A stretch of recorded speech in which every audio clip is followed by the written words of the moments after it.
요한일서 1장 1절에서 4절까지의 말씀입니다. 요한일서 1장 1절에서 4절까지의 말씀을 다 함께 한 목소리로 읽어 보겠습니다. 시작. 태초부터 있는 생명의 말씀에 관하여는 우리가 들은 바요, 눈으로 본 바요, 자세히 보고 우리 손으로 만진 바라. 이 생명이 나타내신 바 된지라. 이 영원한 생명을 우리가 보았고 증언하여 너희에게 전하였노니 이는 아버지와 함께 계시다가 우리에게 나타내신 바 된 이시니라. 우리가 보고 들은 바를 너희에게도 전함은 너희로 우리와 사귐이 있게 하려 함이니 우리의 사귐은 아버지와 그의 아들 예수 그리스도와 더불어 누림이라. 우리가 이것을 쓰면 우리의 기쁨이 충만하게 하려 함이라. 아멘. 2주 전에 제가 사도신경 설교를 했던 기억이 납니다.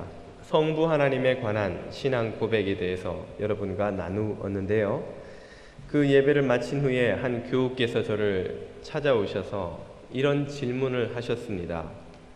목사님, 예수님은 우리 모두의 죄 때문에 돌아가셨는데 왜 사도신경에는 빌라도가 그분을 죽였다고 합니까?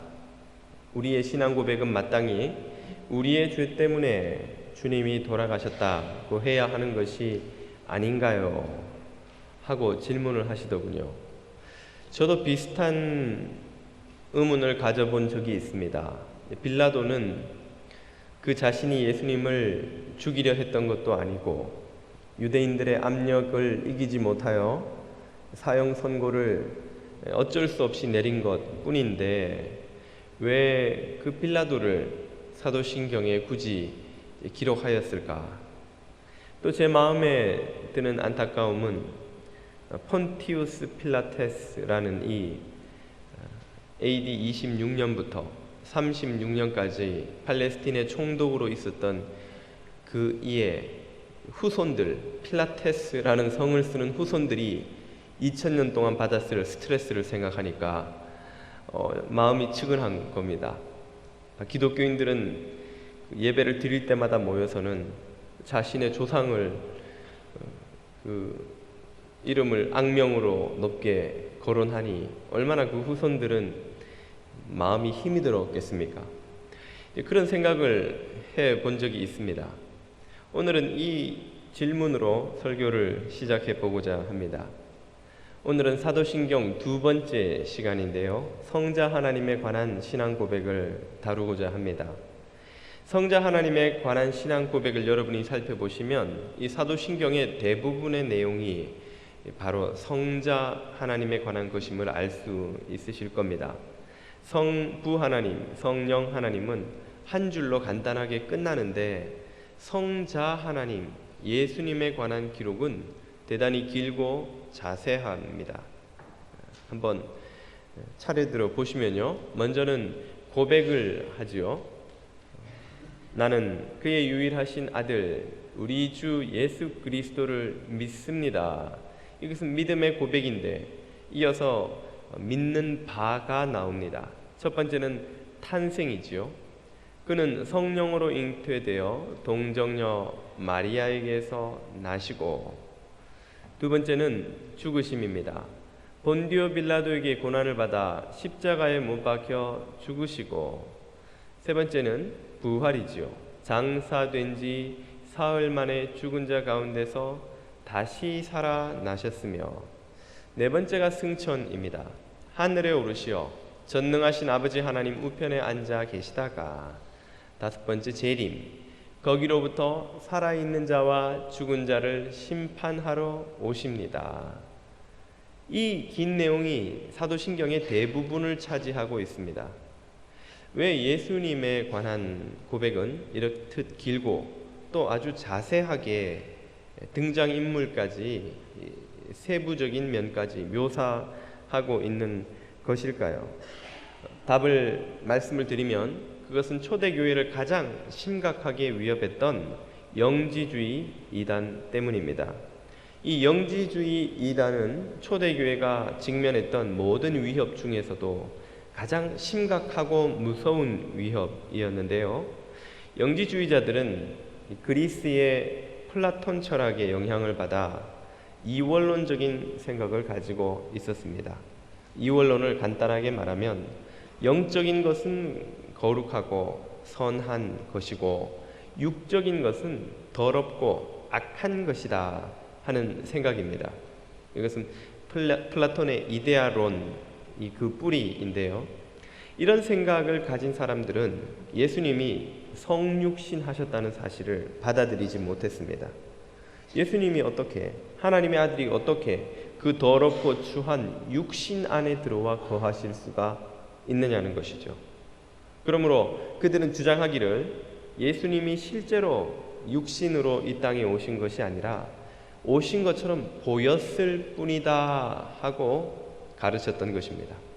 여러분이 사진을 통해서 누군가의 이미지를 여기서 보신다고 하면 그 사람의 얼굴을 보고는 계시지만 실제로 그 사람이 여기 있는 것은 아니지요. 그것처럼 사람들의 눈에 예수님이 보이긴 했지만 실제로 그 예수님이 와 계신 것은 아니다 그 말입니다. 육신으로 와 계신 것은 아니고 그저 와 계신 것처럼 보였을 뿐이다 라고만 가르쳤던 것이죠. 이것을 흔히 가현설이라고 합니다. 가짜로 나타났다는 주장이라는 것이죠.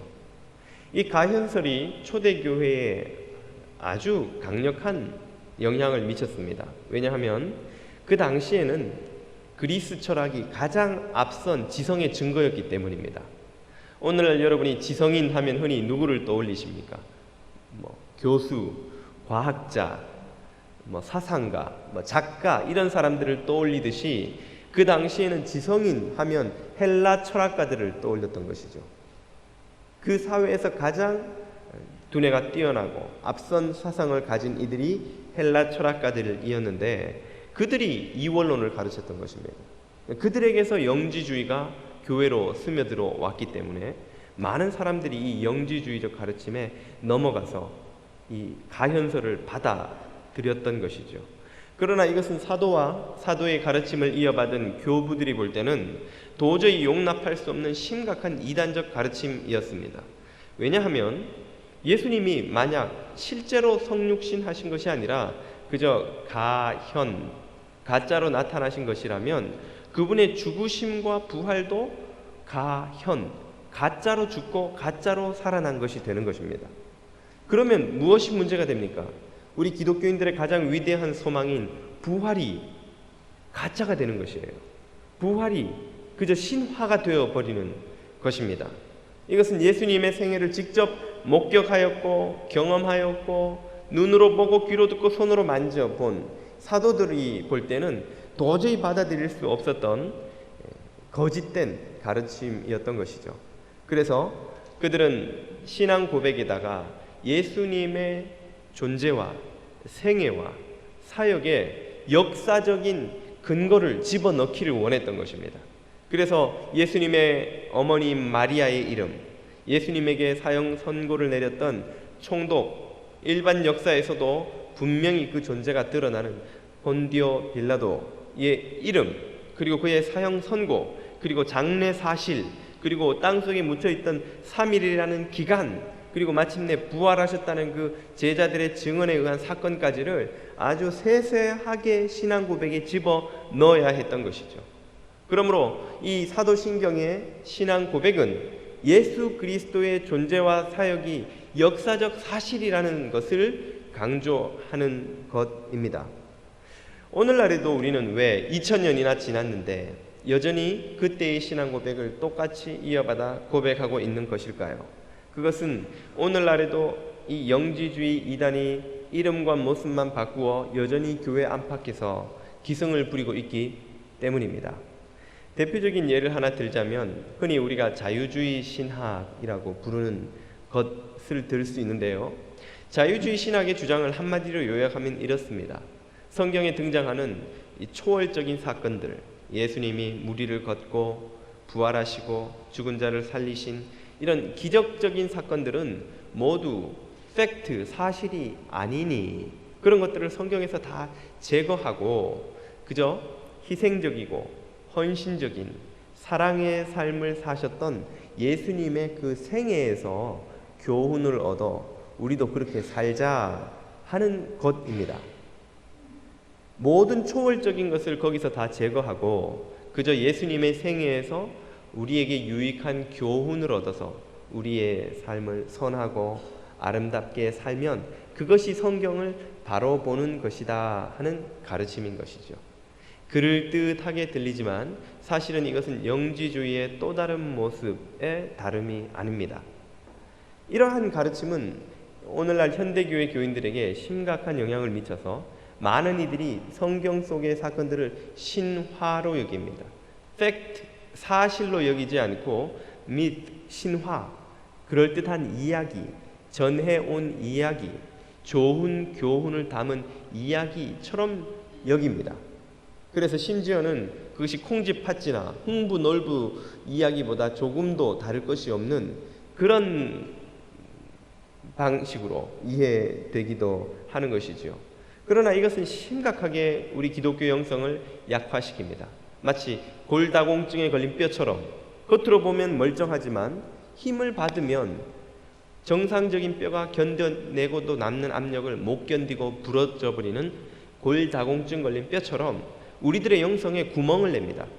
겉으로 볼 때는 멀쩡하고 평안한 시기에는 아무런 차이가 없는 것처럼 보이지만 위기의 때가 오면 이 영성은 도저히 풍파를 이겨내지 못하는 거짓된 영성으로, 골다공증 걸린 영성으로 드러나게 되는 것이죠. 성경의 가르침이 모두 신화처럼 여기어진다면 그렇게 되는 것입니다. 이것은 그렇게 본다면 이것은 기독교 신앙은 자기 최면에 조금도 다른 바가 아닌 것이죠. 이것은 마귀가 교회를 향해 부리고 있는 사용하는 가장 성공적인 속임수 중에 하나라고 할 수 있습니다. 성경이 만약 신화라면, 예수님의 생애에 관한 가르침이 신화라면, 그것이 지어낸 이야기라면 우리들은 거기에 영생의 길을 걸 수 없는 것이죠. 우리들의 생명을 거기에 의지할 수 없는 것입니다. 여러분 중에 흥부놀부를 이야기에다가 영생에 여러분의 생명을 맡기는 이가 있습니까? 콩쥐팥쥐 이야기에 여러분의 생명을 맡기는 이가 있느냐는 것이죠. 그럴 수 없는 것처럼 성경의 이야기가 대부분 신화라면 우리는 성경에서 우리의 생명의 길을 발견할 수 없다는 것입니다. 그렇다면 우리는 이 기독교 신앙을 폐기해버려야 마땅한 것이죠. 17세기의 당대 지성인이었던 팡세나 혹은 20세기의 지성인들의 사도 바울이라고 불렸던 C.S. 루이스는 똑같이 그 자신의 책에서 다음과 같이 주장하고 있습니다. 예수님은 두 가지 중에 하나일 수밖에 없고 그 중간일 수는 없다 하는 것인데, 첫째는 희대의 사기꾼이거나 아니면 진짜 하나님의 아들이거나 할 수밖에 없지, 그 중간에 성현이거나 지도자거나 삶의 모델이 되거나 하는 분일 수는 없다는 것이죠. 왜 그렇습니까? 예수님은 자기를 하나님의 아들이라고 말했기 때문입니다. 다른 종교나 사상의 지도자들이 했던 것처럼 죽은 후에 어떻게 됩니까? 생명의 길이 어디 있습니까? 라고 물었을 때 내가 살아서 일도 모르는데 죽어 있어 일을 어떻게 알겠느냐? 라고 솔직하게 대답하든지, 아니면 신이 저기에 있으니, 하나님이 저기에 있으니 그 길을 쫓아가 보라고 하든지, 나도 부지런히 가고 있으니 같이 가자고 하든지 했다면 예수님도 그들 중에 한 사람으로, 성현으로, 훌륭한 지도자로 아마 우리가 여길 수 있을지도 모르겠습니다. 그런데 예수님은 그렇게 하시지 않았고 말씀하시기를 내가 곧 길이요 진리요 생명이니 나로 말미암지 않고는 아무도 아버지께로 갈 자가 없다고 하셨고, 나를 믿는 자는 죽어서도 살겠고 살아서 나를 믿는 자는 영원히 죽지 아니하리라고 하셨습니다. 예수님은 생명의 길에 대해서, 하나님에 대해서 가리키지 않고 당신을 가리키셨습니다. 내가 하나님의 아들이다. 나를 통해서만이 너희가 생명의 길을 갈 수 있다. 내가 하나님의 독생하신 아들이다 라고 말씀하셨기 때문에 그분은 딱 두 가지 가능성밖에 없는 것이죠. 그분의 말이 진짜 맞아서 그분이 하나님의 아들이던가 아니면 2000년 동안 수십억의 사람들을 성공적으로 속여온 희대의 사기꾼이던가 그 두 가지 중에 하나일 수밖에 없지 훌륭한 다른 중간 정도 되는 인간적으로 모범적이고 성현이라고 불릴 만한 삶을 산 그런 분으로 평가받을 수 없다는 것이죠. 자기 자신의 존재에 대해서 거짓말을 하는 성현이 어디 있습니까? 자기 자신이 누군지를 속이는 그런 사람을 어떻게 우리가 훌륭한 삶의 모델이라고 받아들일 수 있냐는 것이죠. 그러므로 우리는 그분의 말이 진짜냐 거짓말이냐, 진짜라면 그분은 하나님의 아들이고 거짓말이라면 그분은 희대의 사기꾼이라는 결론을 내릴 수밖에 없다는 것입니다. 바로 이 갈림길에서 이 사도신경을 고백하고 있는 우리들은 무엇을 선포하는 것입니까? 그분은 그분의 말씀대로 살아계신 하나님의 아들이시다라는 걸 선포하는 것입니다. 그분의 삶과 죽음과 부활이 그 증거다라고 선포하는 것이지요. 제가 새벽기도를 인도하면서 새벽기도는 매일 하루 한 장씩 창세기부터 읽어가고 있는데요. 지금은 열왕기상 후반부까지 왔습니다. 새벽기도 시간에 성경에 등장하는 기사의 이야기의 역사적 배경, 지리적 배경, 그리고 문화적 일반 역사와의 관계를 설명을 쭉 해 나가다 보니까 뜻밖의 많은 교우들로부터 그런 이야기를 듣습니다. 목사님, 성경에 나오는 그 이야기가 전부 사실이었군요. 그러면 뭘로 여겼습니까? 저는 지금까지 그것을 좋은 교훈을 주는 신화로 여겼습니다. 또 성경은 팩트와 이 미스, 신화가 적당히 섞여 있는 것인 줄로 알았습니다. 그런데 저는 그 새벽 기도를 참여하다 보니까 정말 그것이 다 일어난 사건의 현장이 있고 시기가 있고 등장인물이 실존했던 자들이고 그들의 사건이 일반 역사에서조차 기록되어 있는 실제 사건이라는 걸 제가 알고 놀랐습니다. 라고 반응하는 이들을 심심치 않게 만납니다. 그분들이 깨닫지 못하고 있었던 것은 무엇입니까? 기독교 신앙은 철저히 이 팩트, 역사적인 히스토리컬 팩트 위에 서 있는 신앙이라는 것입니다. 예수님에 관한 기록도 마찬가지입니다. 열린 이성을 가진 사람이라면, 정상적인 상식을 가진 사람이라면 진지하게 그분에 관한 모든 증언과 기록과 증거를 미루어 볼 때 그분이 부활하셨다는 사실을 부인할 수가 없습니다. 19세기의 유명한 법학자로서 하버드 법대 교수인 사이먼 그린리프라는 교수가 있습니다.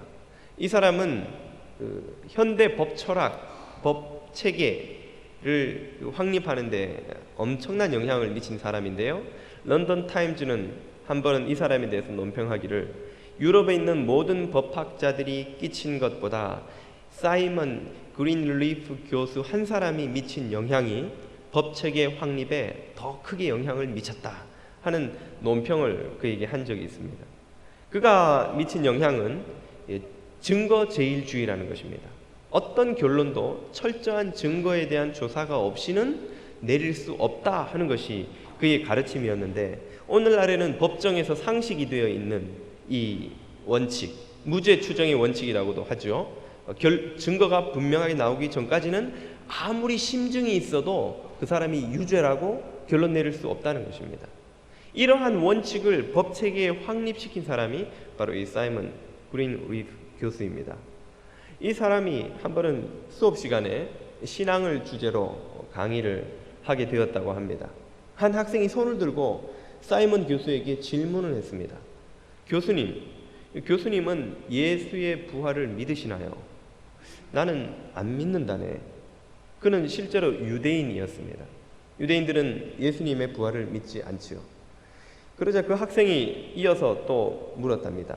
그러면 그 결론은 교수님이 모든 증거를 다 검토하신 후에 내린 결론입니까? 순간 사이먼 교수가 당황을 했습니다. 자신은 유대인이기에 의뢰이 예수의 부활을 믿지 않는다고 생각을 했지 한 번도 그 증거를 검토해 본 적이 없었던 것이죠.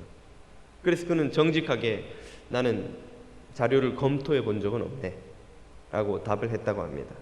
그리고는 그 수업이 끝난 후에 이 사이먼 교수가 성경과 일반 역사의 모든 자료들을 모아놓고 진지하게 예수의 부활에 대한 증언의 신빙성을 조사하기 시작했습니다.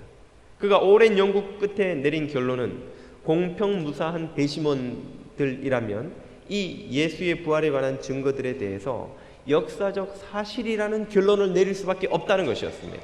그리고는 그의 연구를 종합하여서 복음서 기자들의 증언이라는 책을 썼고 그가 기독교인으로 회심한 계기가 되었습니다. 이런 예들을 아마 들기 시작하면 오늘 하루 종일 시간을 다 써야 할지도 모르겠습니다. 숱한 사람들이, 숱하게 많은 증거들이 예수 그리스도의 부활이 역사적 사실임을 우리에게 증언해 주고 있습니다.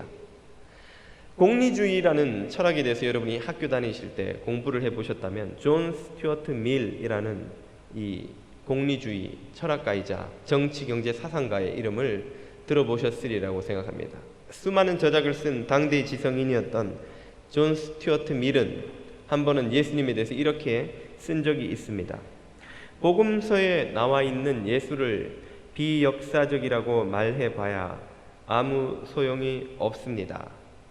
그의 제자들이나 개종자들 중에 누가 예수가 행한 것으로 되어 있는 그 말씀들을 만들어낼 능력이 있겠으며 복음서에 나와 있는 그의 삶과 성품을 누가 상상해낼 능력이 있겠습니까?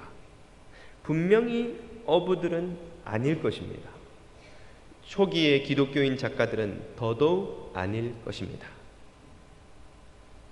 이 존 스튜어트 밀이 자신의 상식으로는 예수님의 존재나 그분의 가르침이나 생애나 그 생애에 일어났던 모든 기적들을 누군가가 거짓으로 지어냈다는 것을 이해할 수가 없다는 거예요. 그걸 만약 만들어냈다면 누가 그걸 만들어낼 수 있겠냐는 것입니다. 그 갈릴리에서 물고기 잡던 어부들이 그리고 초대교회의 구성원의 대부분을 차지했던 그 빈민들이 그 가난한 계층의 사람들이 그들이 그걸 상상해낼 수나 있겠냐는 것이죠. 어떻게 그걸 창작해낼 수 있냐는 것입니다. 그분의 모든 스토리들을. 이 존 스튜어트 밀에 대해서 데오도르 파커라는 이가 이렇게 답한 적이 있습니다.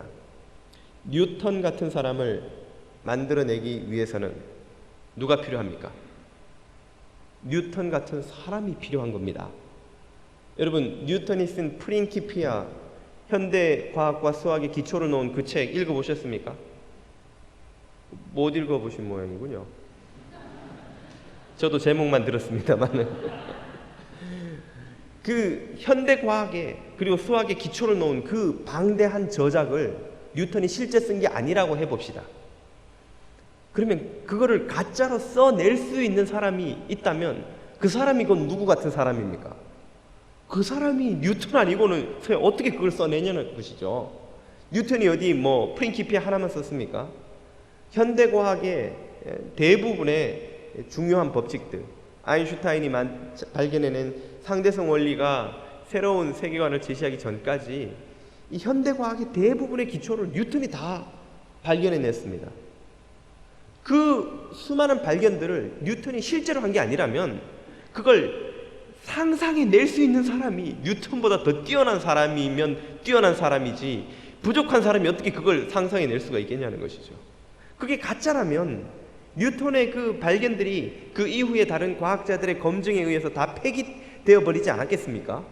그것이 폐기되지 않았다는 건 그것이 진짜 물리세계에 있는 법칙을 뉴턴이 발견해낸 것이고 뉴턴이 한 일이 아니라면 그걸 가짜로 써낸 사람이 뉴턴보다 더 뛰어난 사람이죠. 똑같은 원리로 데오도르 파커는 이렇게 말합니다. 어떤 사람이 예수 같은 사람을 꾸며낼 수 있겠습니까? 예수님의 그 생애와 그분의 가르침과 그분의 모든 행적과 그분의 삶에서 일어났던 기적들을 누군가가 앉아서 가짜로 써낸다고 한번 가정을 해봅시다. 그 사람은 예수님보다 더 뛰어난 통찰력과 능력과 인생과 신의 세계에 대한 깨달음이 없이는 그걸 지어낼 수가 있겠냐는 것이죠. 그분이 실존 인물이고 실제 행하신 일이고 실제 가르치신 일이 아니라면 누가 그걸 지어낼 수 있냐는 것입니다. 예수 같은 사람 이외에는 없습니다. 그걸 만약 베드로가 지어냈다면 베드로가 예수님보다 더 뛰어난 사람입니다. 그럼 우리는 베드로를 지금 아마 숭배해야 할 겁니다. 아무도 그렇게 할 수 있는 사람이 없다는 것이죠. 유일한 합리적인, 상식적인, 이성적인 해답은 예수님의 생애와 사역의 이야기가 실제 팩트라는 것밖에 없다는 것입니다.